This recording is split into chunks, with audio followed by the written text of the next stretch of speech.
Hey, what's going on, guys? Old School Matt here. Today we're going to be doing a water buffalo training method fitness video. We're going to be focusing today on abs. So we're going to be doing an ab routine. We're going to be giving you guys the basics to doing abs while breaking down a 10-minute at-home ab workout you guys can do at your convenience wherever you want. All it's going to require is for you to have a towel to dry yourself off after the intense workout and some heart, because it's going to be incredibly difficult.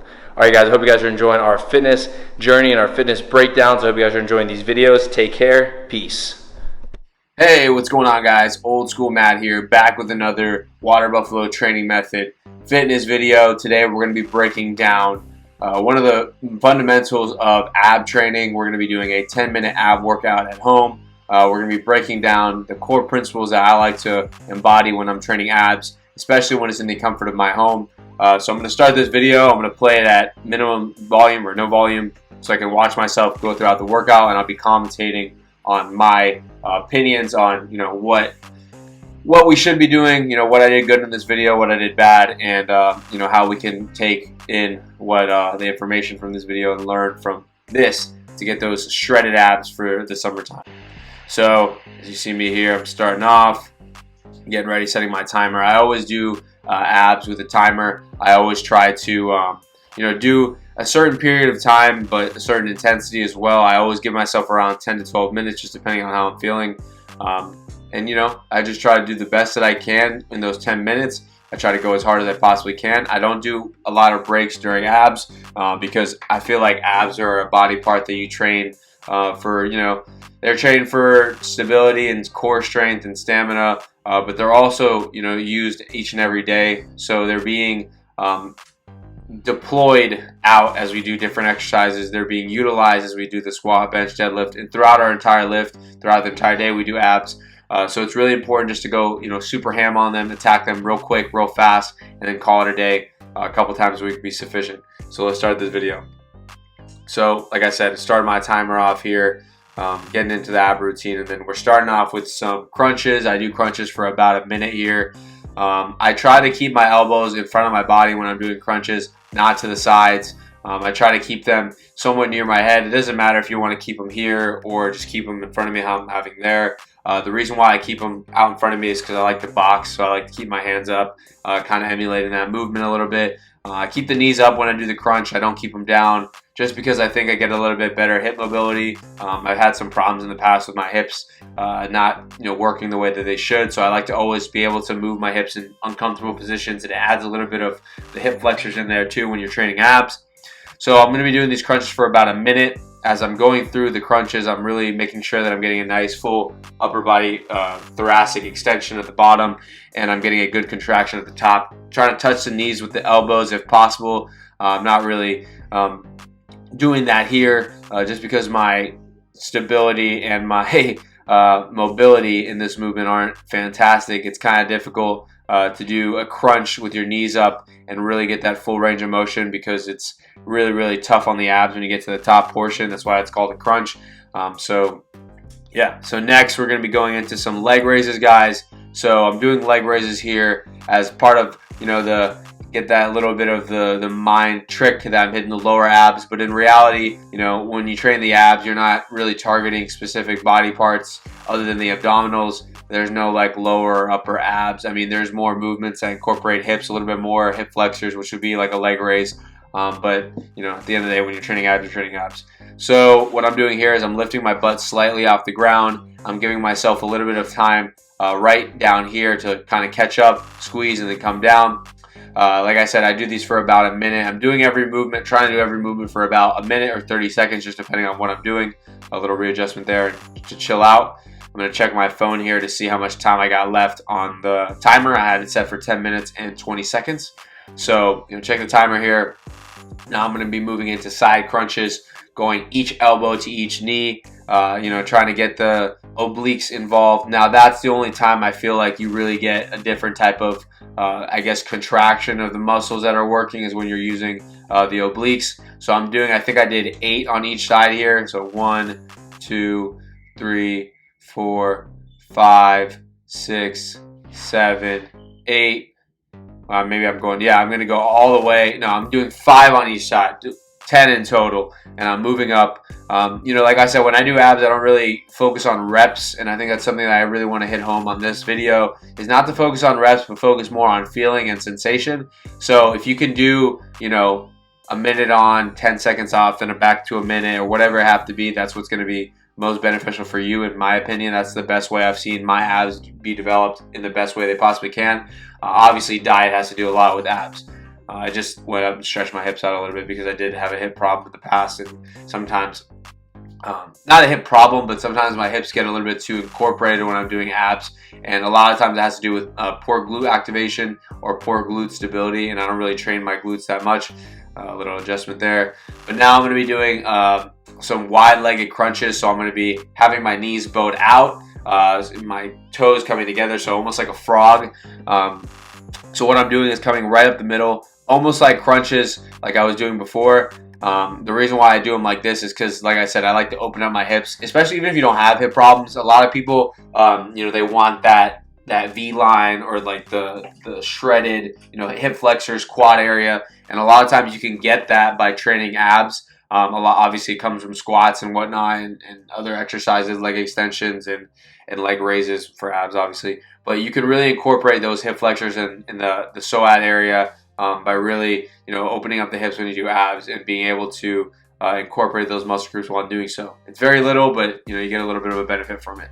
Next, I'm going to be doing some planks, guys, bringing my knees to my elbows, or trying to.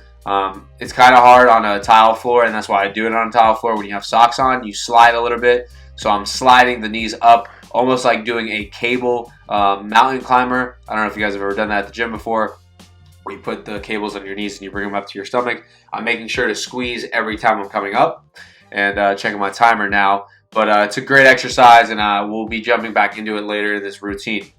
So next, I'm taking a slight break, drinking some water, changing the song. And like I said, I try to go as hard as I can for 10 minutes, and when I need to take breaks, take breaks.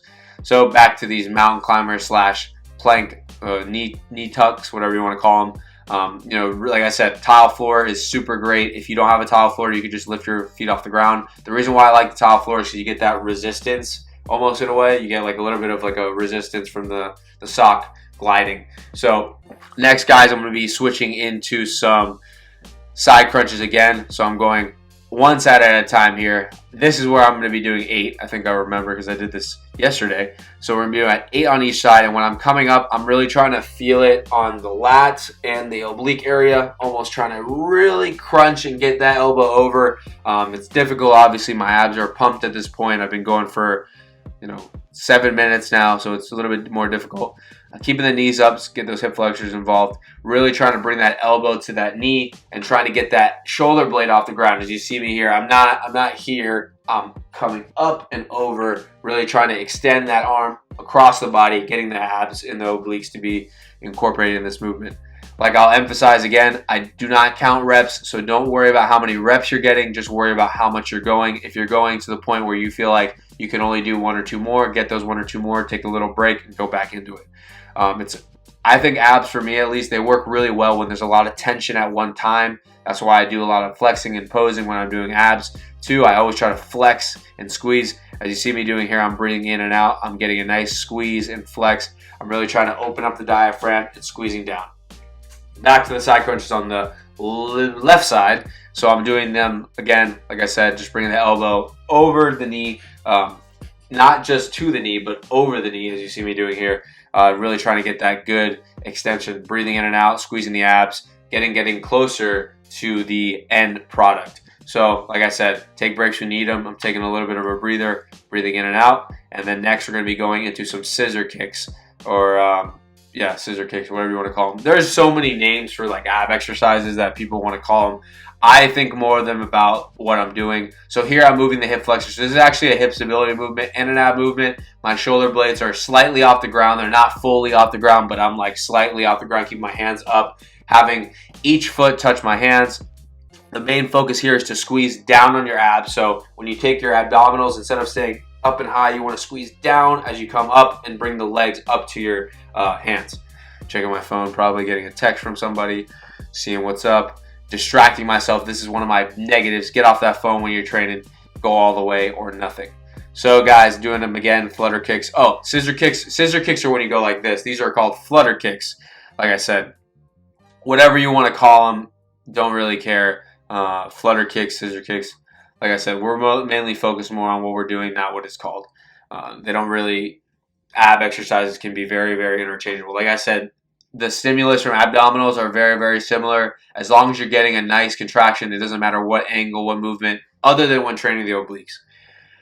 Okay, so next we're going to be going into some side planks again, or plank crunches, side crunches, but we're going to be doing elbow to knee this time, a little bit more difficult.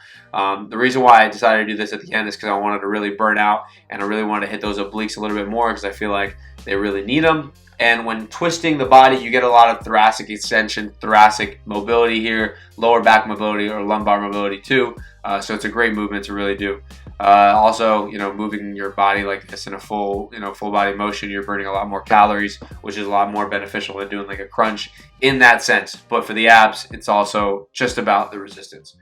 So guys, going to be taking another minute, check the phone, check the time, because I really probably wanted this to be done, but it is what it is. So we're going to be doing some Russian twists / twists, whatever you want to call them. We're going to be focusing on the obliques here again. Really just trying to squeeze here. I'm not really moving the legs too much. Some people like to bicycle kick a little bit. You don't have to. I like to just mainly twist and really try to get that those shoulders over, the thoracic spine over, and really try to feel those abs being incorporated. So next, guys, we're going to be going into our last minute here, I think. So we're going to be doing a 6-inch leg hold. You're going to put your legs above the ground, slightly about 6 inches, so your upper body is going to be flat. Actually, no, you know what? Our body's not going to be flat. We're going to be coming up with our shoulder blades off the ground. You can have your upper body flat, and people do have their upper body flat, but when you incorporate the legs, when you come up with the legs you see me doing here, and then you come up with the upper body, you're already in that crunch position for the upper body, and now the hip flexors are adding more resistance to the abdominals here. I'm keeping, trying to keep as tight as I can, pulling the knees up to the body so I can get a little bit of a breather, and then we're going in for our last 30 seconds here. I'm really trying to squeeze. You see me here. I'm touching the abs. Now I'm keeping my arms out in front of my body to make sure my shoulder blades are off the ground. A great exercise, guys. Really, really, really good for focusing on getting abdominal strength, abdominal stability. And like I said, when you get those shoulder blades off the ground plus the legs off the ground, it's incredible.